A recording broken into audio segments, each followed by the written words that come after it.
আসসালামু আলাইকুম রহমতুল্লাহি ওয়া বারাকাতুহু। আলহামদুলিল্লাহি রাব্বিল আলামিন ওয়াসসালাতু ওয়াসসালামু আলা রাসূলিহিল আমিন ওয়া বাদ। সুপ্রিয় দর্শক, কাছে দূরে দেশে বিদেশে যেখান থেকে আমাদেরকে দেখছেন, আন্তরিক মোবারকবাদ জানিয়ে শুরু করছি চ্যানেল 24 এর প্রতি সপ্তাহের বিশেষ ইসলামিক আয়োজন নগদ ইসলামিক নিবেদিত শান্তির পথে অনুষ্ঠানের আজকের পর্বে। দর্শক, আজকে আমরা কথা বলবো ইনশাআল্লাহ তাআলা মাদকাসক্তি উত্তরণের উপায় কি, কোরআন এবং সুন্নাহ কি বলেছে নেশা এবং মাদক নিয়ে। আলোচনার জন্য দুজন বিজ্ঞ মেহমান আমাদের সাথে আজকে উপস্থিত হয়েছেন, স্টুডিওতে এসেছেন।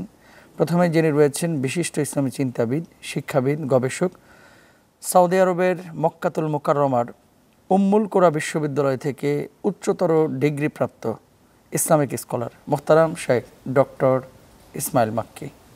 আসসালামু আলাইকুম ওয়া রাহমাতুল্লাহি ওয়া বারাকাতুহু। ওয়ালাইকুম আসসালাম। কেমন আছেন মোহতারাম? আলহামদুলিল্লাহ, আপনি কেমন আছেন? আলহামদুলিল্লাহ। আমাদের সঙ্গে আরও রয়েছেন তরুণ আলেমে দ্বীন, খ্যাতিমান মুফাসসিরে কোরআন, পরিচিত মুখ ও ইসলামিক মিডিয়া ব্যক্তিত্ব মোহতারাম মাওলানা শহীদুর রহমান মাহমুদাবাদী। আসসালামু আলাইকুম ওয়া রাহমাতুল্লাহি ওয়া বারাকাতুহু। ওয়ালাইকুম আসসালাম। কেমন আছেন? আলহামদুলিল্লাহ আলহামদুলিল্লাহ। আপনি কেমন আছেন? আলহামদুলিল্লাহ, জাযাকাল্লাহু খাইর। বারাকাল্লাহু ফিক। আমরা চলে যাচ্ছি আমাদের সম্মানিত শেখ ডক্টর ইসমাইল মাক্কির কাছে। মাদক এবং নেশা জাতীয় জিনিস, এই ব্যাপারে শরীয়তের ভাষ্য কি এবং যারা নেশা করে তাদের ব্যাপারে আসলে কোরআন সুন্নাহ কি বলা হয়েছে? রব্বে কারীমের হামদ, সানা এবং রাসূল সাল্লাল্লাহু আলাইহি ওয়াসাল্লামের উপর সালাওয়াতের মধ্য দিয়ে আজকের গুরুত্বপূর্ণ আলোচনা শুরু করছি। প্রথমেই আপনাদেরকে অসংখ্য ধন্যবাদ। আমাদের সমাজের জন্য, দেশের জন্য এমন একটি গুরুত্বপূর্ণ বিষয় আপনারা সিলেক্ট করেছেন, যা আমাদের সমাজের জন্য খুবই গুরুত্বপূর্ণ এবং জরুরি বর্তমান সময়ে। মদ কি, প্রথমে সেটা আমাদের জানা দরকার। মদের অনেকগুলো সংজ্ঞা রয়েছে, আমরা অনেকভাবে মদ বা নেশাজাত দ্রব্য চিনে থাকি। সেক্ষেত্রে আমরা হাদিসের দিকে তাকালে দেখতে পাই রাসূল সাল্লাল্লাহু আলাইহি ওয়াসাল্লামের পক্ষ থেকে একটা তারিফ বা সংজ্ঞা দেওয়া হয়েছে। তিনি বলেছেন, কুল্লু মুসকিরিন খামর ও কুল্লু খামরিন হারাম। প্রত্যেক দ্রব্য, প্রত্যেক পানীয়, প্রত্যেক জিনিস যা মানুষকে নেশা দেয়, নেশা করে, নেশাগ্রস্ত করে, সেটি হচ্ছে মদ। এটা অনেক ধরনের হতে পারে। আমরা অনেকে মনে করে থাকি যে যেগুলো আমরা পান করছি পানীয়, সেটাই শুধু মদ। আবার অনেকে আছে শুধু মনে করেন যে পেন্সিডিল আছে বা সেখানে ইয়াবা আছে, অনেক ধরনের এই ধরনের নেশাজাত দ্রব্য পাওয়া যায়। কিন্তু হাদিসের দিকে তাকালে আমরা দেখতে পাই যে রাসূল সাল্লাল্লাহু আলাইহি ওয়াসাল্লাম বলেছেন, প্রত্যেক জিনিস যেটার মধ্যে যেটা আপনার আমাদেরকে নেশাগ্রস্ত করছে সেটাই হচ্ছে মদ, আর সেটাই হারাম। যে বস্তুর মধ্যে নেশা আছে সেটা ইসলাম স্পষ্টভাবে হারাম করে দিয়েছে। আল্লাহ রাব্বুল আলামিন পবিত্র কোরআনুল কারীমের মধ্যে তিনি ঘোষণা করেছেন, ইন্নামাল খামরু ওয়াল মাইসির ওয়াল আনসাব ওয়াল আজলামু রিজসুম মিন আমালি শাইতান ফাজতানিবুহ। মদ, জুয়া এবং এই ধরনের বিষয়গুলো, লটারি করা, এগুলো সবগুলো শয়তানের কাজ। ফাজতানিবুহ, তোমরা এই শয়তানের কাজ থেকে বেঁচে থাকো।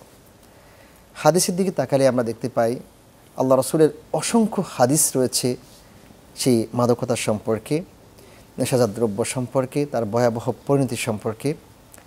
যেমনটা একটি হাদিস না বললেই নয়, আল্লাহ রাসূল বলেছেন, সালাসাতুন লা ইয়াজিদুনা রিহাল জান্নাহ। 3 শ্রেণীর লোক আছে যারা জান্নাতের ঘ্রাণ পাবে না।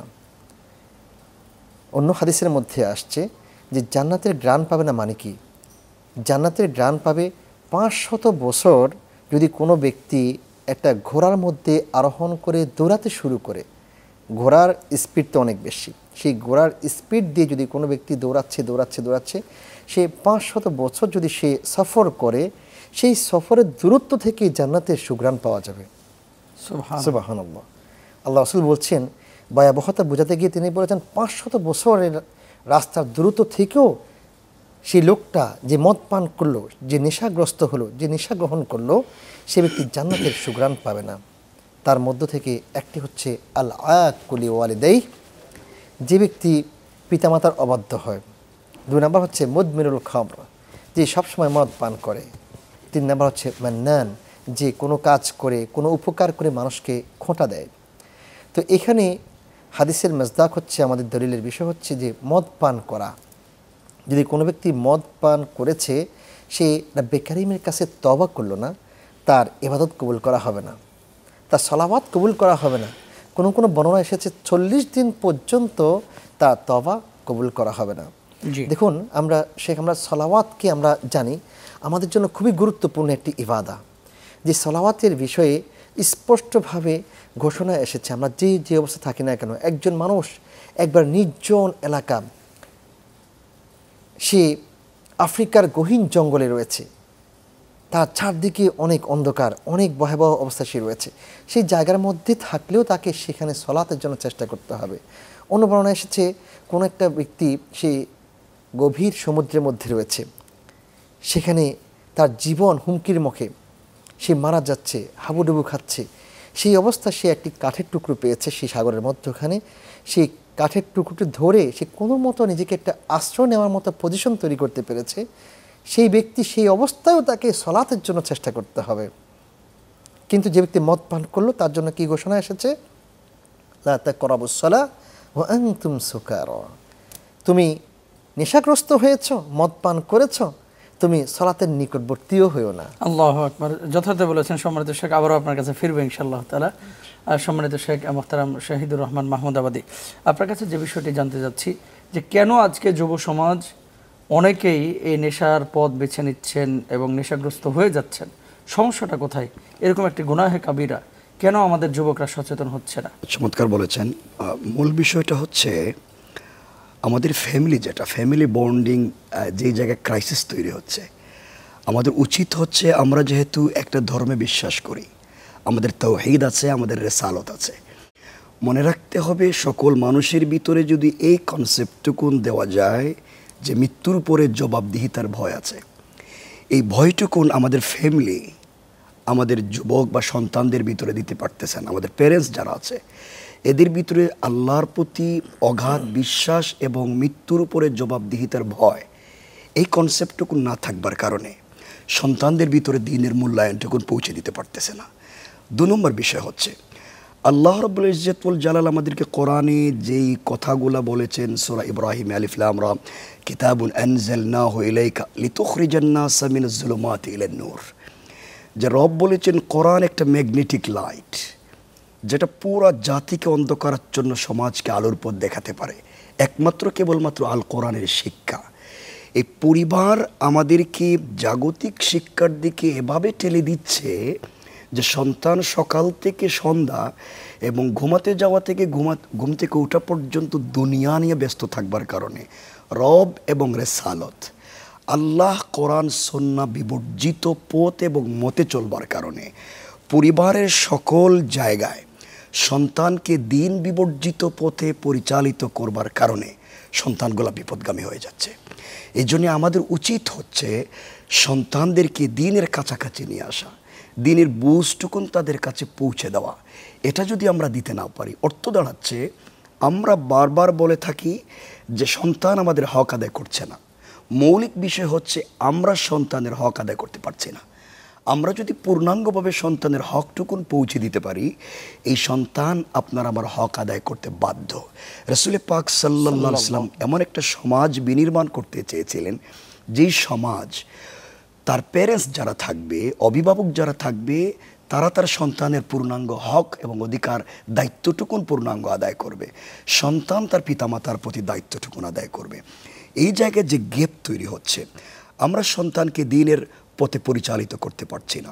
সন্তান কার সঙ্গে যায়, তার বন্ধু পরিজন কারা, যার সাথে মিশে সে স্কুলে যায়, কলেজে যায়, ইউনিভার্সিটিতে যায়। আজকে মাদকগুলা এমন হয়েছে যে মসজিদে সলাৎ পড়ে তার পকেটে মাদক। জি, সে ইউনিভার্সিটিতে ক্লাস করছে, সে বাংলাদেশের জনগণের ট্যাক্সের পয়সায় ক্লাস করছে, পাবলিককে ফোকাস করবে ভবিষ্যতে, ওই জায়গায় তার পকেটে মাদক আছে। সে ক্লাসের বিপরীতে মাদক সয়লাভ করে দিচ্ছে। এর অর্থ দাঁড়াচ্ছে পরিবারের ভিতরে দ্বীনের শিক্ষা নাই, দ্বীনের তালিম নাই, তার ভিতরে মৃত্যুর উপরে জবাবদিহিতার ভয় নেই। সুতরাং একটা জাতিকে পূর্ণাঙ্গ, যদি আমি বলছি না একটা ইসলামিক জাতি, এটা কোনো ধর্মেই, কোনো জাতিতেই, কোনো সমাজ ব্যবস্থায় মাদক প্রতিষ্ঠা করবার, মাদক দিয়ে সমাজ ধ্বংস করবার কোনো কনসেপ্ট থাকতে পারে না। অর্থাৎ এই পৃথিবীতে আমরা যদি নিজেকে মানুষ দাবি করি, সমাজে যদি নিজেকে মানুষ হিসাবে মূল্যায়িত করতে হয় তাহলে আমাদেরকে দুটা পথ আমাদেরকে বেছে নিতে হবে। এক নম্বর, আমাদেরকে জবাবদিহিতার ভয় তৈরি করতে হবে। জবাবদিহিতার ভয় যদি তৈরি হয়ে যায়, ওই মানুষ ভুল পথে চলতে পারে না, মাদক গ্রহণ করতে পারে না। ধন্যবাদ। মাদক মানুষকে পুরো জাতিকে ধ্বংস করে দেয়। ধন্যবাদ মোহতারাম। আবারও চলে যাচ্ছি ডক্টর শেখ ইসমাইল মাক্কির কাছে। এ পর্যায়ে আপনার কাছে যে বিষয়টি জানতে চাচ্ছি, মুসলমানদের জন্য আপনি জানেন যে মদের যে বাজারটা ইউরোপে, আমেরিকায়, পশ্চিমা বিশ্বে এবং মুসলিম দেশগুলোতেও ব্যাপকভাবে বিস্তার লাভ করেছে এবং এটা কেনা বেচা বাণিজ্যিকভাবে এটা রূপ অনেক মুসলিম দেশেও দেওয়া হয়েছে। তো সেক্ষেত্রে একজন মুসলিম হিসেবে আমাদের ভূমিকা কেমন হওয়া চাই? যেমন আর মাদকতার ব্যাপারে তো আমরা শুধুমাত্র শরাব বা তরল মাদক সেটাকে অনেকে বুঝি। এখানে গাঁজা আছে, ফেন্সিডিল আছে, ইয়াবা আছে, আইস আছে, ড্যান্ডি আছে, কত ধরনের যে নেশা জাতীয় জিনিস। অনেকে এমন এমন জিনিস এখন বের করেছে যেগুলা যারা মাদক দ্রব্য নিয়ন্ত্রণে কাজ করছে ওনারাও জীবনে দেখে নাই, অথচ এটা নেশা জাতীয় জিনিস। সেক্ষেত্রে আমাদের মুসলিম বিশ্বের ভূমিকা কি হওয়া চাই? জাযাকাল্লাহ খাইর, খুবই গুরুত্বপূর্ণ একটি দিক সেটি। এক্ষেত্রে আমি বলতে চাই, যারা মুসলিম এবং মুমিন রয়েছেন, যারা এই সমস্ত ব্যবসা বাণিজ্য বা কর্মকাণ্ডে লিপ্ত হয়েছেন, তাদের দিনের জ্ঞানের অভাব রয়েছে। দিন সম্পর্কে স্পষ্ট ধারণা তাদের নেই। তার কারণ হচ্ছে মদ এমন একটি জিনিস, এমন একটি বিষয় যেই কাজের সঙ্গে জড়িয়ে পড়ার সঙ্গে তার ঈমানত্বে নষ্ট হয়ে যায়, তার ঈমান নষ্ট হয়ে যায়, ঈমান শেষ হয়ে যায়। রাসূল সাল্লাল্লাহু আলাইহি ওয়াসাল্লাম বলেছেন, লা ইয়াজনি যানি হিনা ইয়াজনি ওয়া হুয়া মুমিন ওয়া লা ইয়াশরাবুল খামর হিনা ইয়াশরাব ওয়া হুয়া মুমিন। কোনো জিনাকারী যে ব্যভিচারে লিপ্ত হচ্ছে অন্য মহিলার সঙ্গে, সে যখন জিনাহে লিপ্ত হচ্ছে তার ঈমান থাকে না। যে মদ্যপানকারী, সে যখন মদ পান করছে, এই মদ্যপানের সময় তার ঈমান থাকে না, তার ঈমান চলে যাচ্ছে। তার মানে হচ্ছে কোনো ব্যক্তি মদ পান করছে, আবার সে নিজেকে মুমিন বলে পরিচয় দিচ্ছে, মুসলিম বলে পরিচয় দিচ্ছে, এই কথাটি ঠিক নয়। কারণ তার ঈমানই থাকছে না তার মদ পানের সঙ্গে, এটা তাকে স্পষ্টভাবে বুঝতে হবে। 2 নম্বর হচ্ছে মনে রাখতে হবে যে এই মদ এবং মাদক বা নেশাজাতীয় দ্রব্য এটা পুরো আমাদের সমাজটাকে শেষ করে ফেলতেছে, ধ্বংস করছে। যেমনটা ধরুন, আমরা জানি যে আমাদের পৃথিবীতে সবচেয়ে গভীরতম এবং সুন্দর সম্পর্ক হচ্ছে পিতা এবং সন্তানদের মধ্যে, মা এবং সন্তানদের মধ্যে। যে সম্পর্কের মধ্যে কোনো দেওয়া নেওয়ার চাহিদা থাকে না। একজন পিতা তিনি কখনোই চিন্তা করেন না যে আমার সন্তান আমাকে কি দিবে। যখন সন্তান জন্মগ্রহণ করেন, পিতা চাইলে সেই সন্তানটাকে ফেলে দিতে পারেন। তার দরকার নেই যে সন্তানটাকে, এই ছোট্ট সন্তানটাকে আস্তে আস্তে করে তাকে আদর ভালোবাসা দিয়ে এত টাকা পয়সা খরচ করে বড় করবেন। তার কি কোনো উদ্দেশ্য আছে? অধিকাংশ পিতারই কোনো উদ্দেশ্য নেই, আমি যতটুকু জানি, থাকে না। আর কতজন যাদের উদ্দেশ্য, তারা কতজনে পাচ্ছেন সেই উদ্দেশ্য? পাচ্ছেন না। তাহলে এই যে পিতা পুত্রের সম্পর্ক, মা সন্তানের সম্পর্ক, এই সম্পর্কটি পর্যন্ত নষ্ট হয়ে যাচ্ছে শুধুমাত্র আজকে মাদকের কারণে। জি, আপনি দেখুন শেখ, আমাদের দেশে বিভিন্ন পত্রপত্রিকা অনেক ঘটনা এসেছে যে গাজীপুরে একজন বাবা তার সন্তানকে কুরুল দিয়ে আঘাত করে মেরেই ফেলেছেন। কিসের জন্য? ছেলে নেশাগ্রস্ত হয়েছে, বারবার মায়ের কাছে বাবার কাছে টাকা চাচ্ছে, বিরক্ত করছে। সে নেশাগ্রস্ত হয়ে এসে মাকে, গর্ভধারিণী মাকে পর্যন্ত আঘাত করতে সে দ্বিধা করে না, মারতে দ্বিধা করে না। যে মা বাবার ব্যাপারে স্পষ্টভাবে বক্তব্য এসেছে, ওয়ালা তাকুল্লাহুমা উফিন, মারা তো দূরের কথা, মা বাবা তোমার কোনো আচরণে কষ্ট পেয়ে সে উফ বলবে সেটাও তোমার সুযোগ নেই। তাহলে সেখানে নেশাগ্রস্ত হয়ে বাপ মার গায়ে হাত তুলছে, বাপ মাকে টাকা দেওয়ার জন্য জবরদস্তি করা হচ্ছে, পিটাচ্ছে। সেই অবস্থায় পিতা বাধ্য হয়ে, বিরক্ত হয়ে একজন সন্তানকে হত্যা করে আবার নিজেকে তিনি পুলিশের সোপর্দ করছেন। তার মানে আমাদের সমাজ কত নিচে নেমেছে, কতটুকু অবস্থা গিয়ে দাঁড়িয়েছে। কাজে সেটিকে খেয়াল রেখে যদি আমরা আমাদের সমাজের জন্য শান্তি চাই, মুক্তি চাই, আমাদেরকে অবশ্যই মদের বিরুদ্ধে, মাদকের বিরুদ্ধে দাঁড়াতে হবে, আন্দোলন করতে হবে এবং ভূমিকা রাখতে হবে। এক্ষেত্রে শুধু ইসলামের দৃষ্টিকোণ থেকে নয়, আমরা যদি মেডিকেল বিজ্ঞানের দিকে তাকাই, সেদিকে আমরা দেখতে পাই যে মেডিকেল বিজ্ঞান অনেকগুলো ক্ষতিকারক দিক এখন আমাদের সামনে উপস্থাপন করছে। যে মদ পান করবে তার কিডনি নষ্ট হয়ে যাবে, তার হার্ট ভালো থাকবে না, সে ভালোভাবে কাজ করতে পারবে না, সে বদমেজাজি হবে। দেখবেন যারা মদ পান করে তারা সব জায়গায় এমনভাবে কথা বলছে মনে হচ্ছে তার সঙ্গে কথা বলা যাচ্ছে না, হয়তো উগ্র উগ্র ভাব থাকবে অথবা গালিগালাজ করবে, এমন অশালীন কথা বলবে যে কথাটা কোনোভাবেই কোনো মানুষ নিতে পারবে না, তাকে পরিপূর্ণভাবে শেষ করে দিচ্ছে। আর এই শেষ করার মাধ্যমে পরিবার শেষ হচ্ছে, আমাদের সমাজ শেষ হচ্ছে এবং রাষ্ট্র পর্যন্ত শেষ হয়ে যাচ্ছে। ধন্যবাদ সম্মানিত শেখ মোহতারাম মুফতি শহীদুর রহমান মাহমুদাবাদী। আপনার কাছে জানতে চাচ্ছি যে আমাদের যুব সমাজ যারা বিপদগামী হচ্ছেন, অনেক বাপ মা প্রথমে বোঝেন নাই, পরবর্তীতে যখন সাফারার এরকম একটা সিচুয়েশনের মুখোমুখি হয়ে গেছেন তখন আর কুল কিনারা পাচ্ছেন না যে কীভাবে ফিরাবেন। তো মাদকাসক্তি নিয়ন্ত্রণের জন্য অনেকে অনেকভাবে কাজ করেন। ইসলামী শরিয়ার কোনো দিক নির্দেশনা আছে কিনা বা কোনো অ্যাডভাইস আছে কিনা সন্তানকে ফেরানোর জন্য? চমৎকার বলেছেন। সন্তান বিপদগামী হয়ে যেতেই পারে যদি আমি গাইড না দিতে পারি, আমি যদি ইসলাম শরিয়ার পথে না চালাতে পারি। সন্তান যদি এমন একটা পর্যায়ে পৌঁছে যায়, একটা জাতি তখনই ধ্বংস হয়ে যায়, একবারে ব্রাশ ফায়ারের মতো। পুরা জাতি যার ভবিষ্যৎ পর্যন্ত থাকবে না, যে জাতির জায়গায় জায়গায় মাদক থাকবে। মাদক বিভিন্ন লাইনে বিভিন্ন প্রকারের হতে পারে।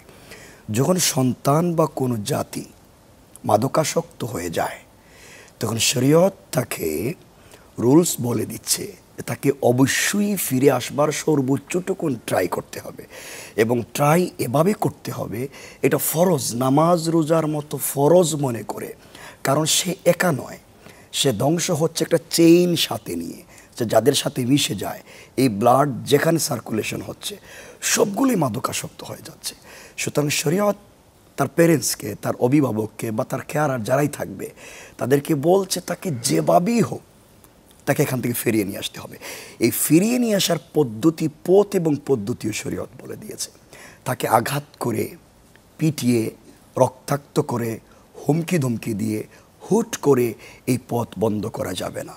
তাকে বুঝিয়ে বুঝিয়ে আস্তে আস্তে পর্যায়ক্রমে একজন কাউন্সেলিংয়ের কাছে, সুস্থ কাউন্সেলিং যিনি করতে পারবেন, যিনি নিজেকে মনিটরিং করেন যে আসলে তিনি কে। এখন আমি যাকে কাউন্সেলিং করব, আমি যদি বিপদগ্রামী হই তো তাকে কাউন্সেলিং করা যাবে না।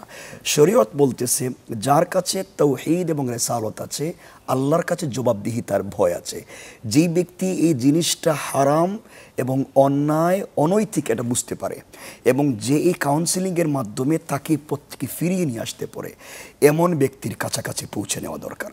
উলামায়ে কেরাম এটাকে, যেমন ইমাম ইবনে তাইমিয়া এটাকে আরেকভাবে কথা বলেছেন। তিনি এটাকে বলেছেন যে শুধুমাত্র জেনারেল সায়েন্স বা মেডিকেল সায়েন্স বা মেডিকেল চিকিৎসা ব্যবস্থা যারা পারদর্শী তাদের কাছে নিলেই যে তা পরিপূর্ণ সুস্থ হয়ে যাবে এটা নয়, বরং আর্থিকভাবে এমন একজন মানুষের শরণাপন্ন হওয়া দরকার যেন তার বডির এই রোগাক্রান্ত অবস্থা পরিপূর্ণ হওয়ার সাথে সাথে এই মাদকের কারণে দিলে যে আঘাত পড়েছে ওই জায়গার জন্য নিরাময় হয়ে যায়। যেন আর্থিক একজন ইসলামিক স্কলারের পাশাপাশি রাখা দরকার, যেন তাকে সামগ্রিকভাবে তাকে সুস্থতার পথে নিয়ে আসা যায়। এই জন্যে শুধু প্যারেন্টস নয়, অভিভাবক নয়, ওলামায়ে কেরামের এখানে কঠিন একটা দায়িত্ব আছে। ওলামায়ে কেরাম পুরা জাতির যদি মনে করেন আমি রাহবার, পুরা জাতির অভিভাবক, অভিভাবক যদি মনে করে থাকেন, তাহলে অভিভাবকের কাজ শুধু মানুষকে সালাতের দিকে দাওয়াত করা নয়, মানুষকে মাঠে ময়দানে চিৎকার করে ওই মাঠ পর্যন্ত দিনের ফোকাস রাখা নয়, বরং পাবলিকের দিলে দিলে পৌঁছে দেওয়া। এই জন্য ওয়াজে এবং সবথেকে বড় ওলামায়ে কেরামের একটা জায়গা খুতবা। ওয়াজে হয়তো মানুষ বসবে চলে যাবে, কিন্তু খুতবার সামনে, জুমার খুতবার সামনে তো সালাত যেতে পারে না, ওখানে বসেই থাকবে। চমৎকারভাবে সাজিয়ে যদি কোরআন, সুন্নাহ এবং ভাব গাম্ভীর্য শব্দ চয়নের মাধ্যমে বিল হিকমা ওয়াল মাউইযাতিল হাসানা, উত্তম কথামালা এবং শব্দ চয়নের মাধ্যমে যদি ভালোবেসে বোঝানো যায়, আমি মনে করি শুধু ফিরে আসবে না। আমরা জানি মানুষ একসময় খারাপ হয়ে যায়, যখন আল্লাহ বলেছেন ইন্নাল্লাহা ইউহিব্বুত তাওয়াবিন ওয়া ইউহিব্বুল মুতাতাহিরিন। যেই ব্যক্তিটা মাদক নিয়েছে সে অপবিত্র ছিল, সে তওবা করলে পবিত্র হয়ে যায়। রব বলেছেন সেই তওবাকারীকেই তো আমি বেশি পছন্দ করি। ধন্যবাদ, জাযাকুমুল্লাহ আপনাদের মূল্যবান সময় দেওয়ার জন্য। আল্লাহ তাআলা আপনাদেরকে উত্তম প্রতিদান দান করুন। প্রিয় দর্শক, আমরা অনুষ্ঠান একেবারে শেষ প্রান্তে চলে এসেছি। মাদকের ভয়াবহতা এবং ভয়াবহ ছোবল এটা বড় মারাত্মক, পরিবার ধ্বংস করে দেয়। এদের সমাজ বলতে কিছু নাই, পরিবার বলতে কিছু নাই। ও 24 ঘন্টা তার ফিকির থাকে যে কিভাবে আমি এক পোটলা পাবো বা একটা বিড়ি পাবো, সিগারেট পাবো, অথবা এক বোতল পাবো, এটা পান করব। মানে এর ধ্যান জ্ঞান সব সময় পৃথিবীর মূল লক্ষ্যই থাকে তার এটা যে আমি কিভাবে একটু গিলতে পারবো, এরকম একটা টেন্ডেন্সি, চিন্তা চেতনা অনেকের থাকে। সতর্কতা এটা শুরু থেকেই আমাদের অভিভাবকদের অবলম্বন করতে হবে, এবং যারা আমাদের ধর্মীয় উপদেষ্টা আছেন, ইসলামিক স্কলার আছেন, তাদেরকেও ভূমিকা রাখতে হবে। আর কিছু কিছু মানুষ এটার কল্যাণকর দিক খোঁজেন, কয় মোহতারাম সিগারেটটা সকালবেলা না খাইলে পেট ক্লিয়ার হয় না, মদটা না খাইলে কোমর ব্যথা করে, মাজা ব্যথা করে, হাত পা চিনচিন করে, এরকম কিছু লোক কারণ দর্শায় আমাদের কাছে যখন প্রশ্নগুলো আসে। তো দেখেন, হারাম হারামি, কোনটা আপনার জন্য কল্যাণকর সেটা আল্লাহ তাআলা আপনার জন্য হালাল করে রেখেছেন। সুতরাং হারামের পথে আমরা পা বাড়াবো না। আল্লাহ তাআলা আমাদেরকে বোঝার তৌফিক দান করুন। আসসালামু আলাইকুম ওয়া রাহমাতুল্লাহি ওয়া বারাকাতুহু।